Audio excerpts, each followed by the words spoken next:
My wife's hand stopped halfway to my shoulder. 3 weeks. 3 weeks since Lisa walked through our door with mascara-streaked cheeks and 2 suitcases, announcing her second divorce.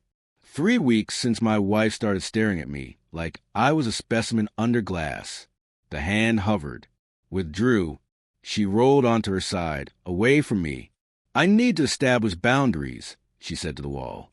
I lay there, sheets twisted around my legs, ceiling fans spinning lazy circles overhead. Boundaries. The word landed in our bedroom like something foreign, imported. Since when? Since I realized I have a right to say no. The pillow still smelled like her shampoo, coconut, and vanilla. Everything else smelled different. Wrong. She climbed out of bed, grabbed her robe. Moonlight caught the edge of a manila folder on her nightstand. Papers jutted out, crisp and white. I caught a phrase before she noticed me looking. Emotional abuse patterns. Where'd you get those? Research. She clutched the folder to her chest. Self-improvement. I swung my legs off the mattress, bare feet on cold hardwood. She stepped back. Actually stepped back, like I'd raised a fist instead of standing up. "Lisa give you those?" Her jaw tightened. Lisa's been through hell. She understands things. Lisa understood 2 divorces before 40.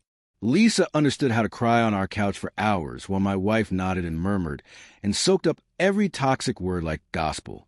2 days later, the interrogation started. "Where'd you go this morning?" "Coffee shop." "Same one as always." She tapped her phone screen. "How much?" $3. "Why didn't you make coffee here?" "Because I wanted to walk." Her finger moved, recording something. A note. A tally.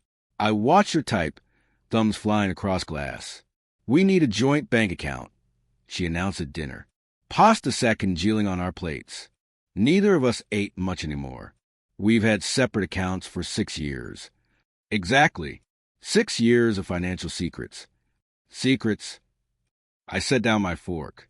It clinked against porcelain, too loud in the silence. "You have access to everything. Always have." She shook her head, a gesture borrowed from someone else. Lisa's gesture, sharp, dismissive, final. Shared accounts means shared responsibility. Equality. Equality sounded like control when she said it. The new rule appeared on a sticky note, stuck to the bathroom mirror. Request emotional support before venting about work. I peeled it off, crumpled it, tossed in the trash. She fished it out later, smoothed the wrinkles, stuck it back up. Thursday evening, I came home early. Her voice drifted from the bedroom, muffled but distinct. "No, he's being difficult. Won't follow through. I know. You're right. I need to stay firm." I stood in the hallway.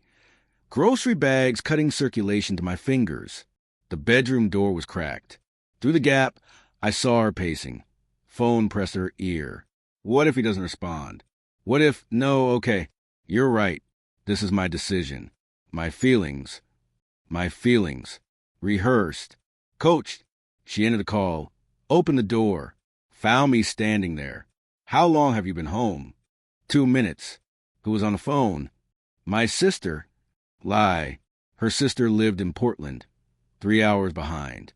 9 p.m. here meant 6 there. Her sister was still at work. Lisa showed up the next afternoon. Unannounced. Again. 3rd time this week. "I was in the neighborhood," she said, breezing past me into our living room. Her perfume was aggressive, expensive. She wore like armor. My wife appeared from the kitchen, smiling in a way she hadn't smiled at me in days. Lisa's gaze slid to me, lingered, assessed. Her lips curved, not quite friendly. "You're so lucky," she said, voice sticky sweet. "Such a stable marriage." The way she said stable made it sound temporary. The laptop sat open on the kitchen table. My wife was out, another coffee date with Lisa, the 3rd this week. I walked past the glowing screen twice before curiosity won. Browser tab. How to make your husband respect you. I clicked the history. A rabbit hole opened. Signs of emotional manipulation. Preparing for divorce quietly. Document everything. 10 ways to establish dominance. My pulse stayed steady. Hands didn't shake. I scroll further. A folder labeled Action Plan sat in her downloads. I opened it. 4 phases. Bullet pointed like a military operation. Phase 1. Establish soft boundaries. Observe reactions. Phase 2. Escalate demands. Document problematic behavior. Phase 3. Create appearance of emotional abuse. Phase 4. Legal consultation and file for divorce. Margin notes in purple ink. Lisa says try harder. He's too calm. This is a problem. I photographed every page. Screen after screen, my phone camera capturing her blueprint for dismantling us. Car door slammed outside. I closed everything, returned the laptop to its exact angle on the table. She walked in glowing, confident. Lisa's perfume clung to her sweater. We need to talk. Seriously. She pulled out her phone, scrolled, read from a prepared list. 9 demands. None of them sounded like her voice. First, you'll check in every evening at 8. Second, all purchases over $10 require discussion. Third, I listened, nodded, said nothing. Her confidence flickered when I didn't argue. 5 days passed. She handed me a printed Excel spreadsheet. Daily accountability log. She said, no question in her voice. Command. Categories ran down the left side. Departure time, return time, people contacted, money spent, emotional state. I placed it on the refrigerator. Never touched it again. Every evening she mentioned unfulfilled agreements. I kept eating dinner, watching TV, existing in the space beside her. 8 p.m. became mandatory check-in hour. She'd sit across from me, phone in hand, asking scripted questions. How was your day? Fine.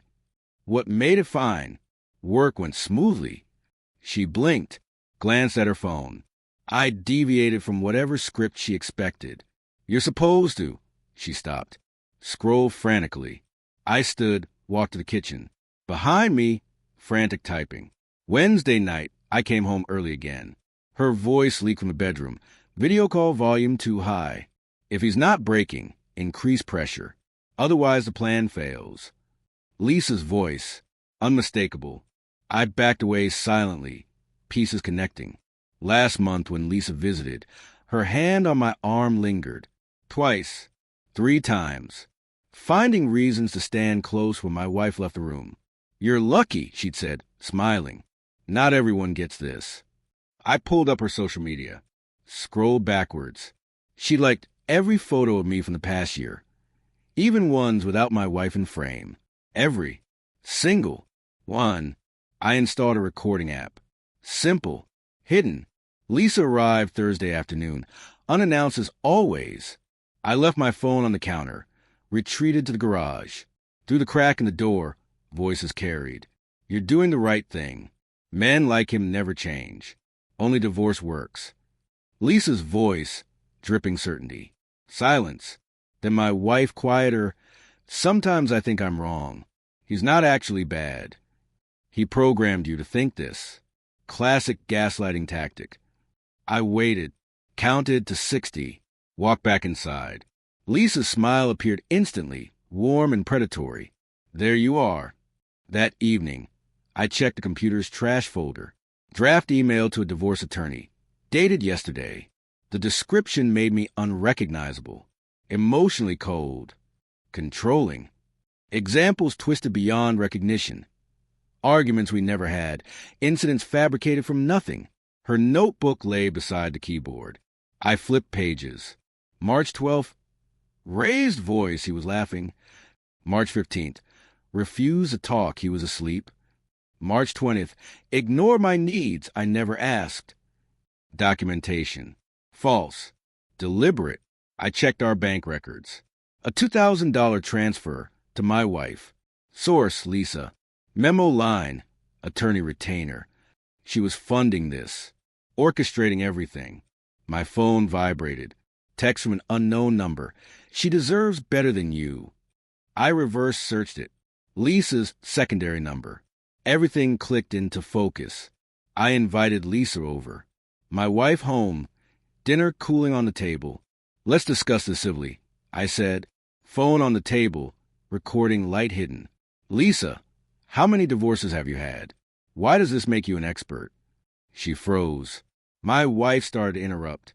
I spread printed screenshots across the table. Her social media. Every like, every comment on my photos. Are you destroying our marriage because you want me? Silence stretched. Lisa's face shifted. Denial, then calculation, then surrender. So what if I do?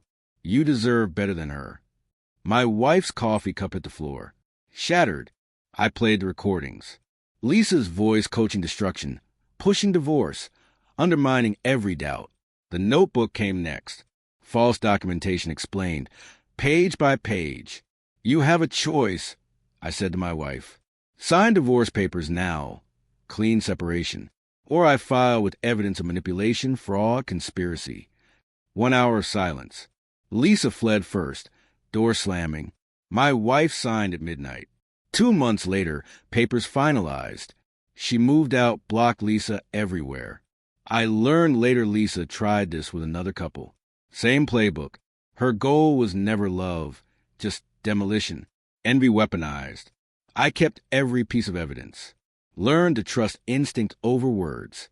Some people don't want happiness. They want company in misery.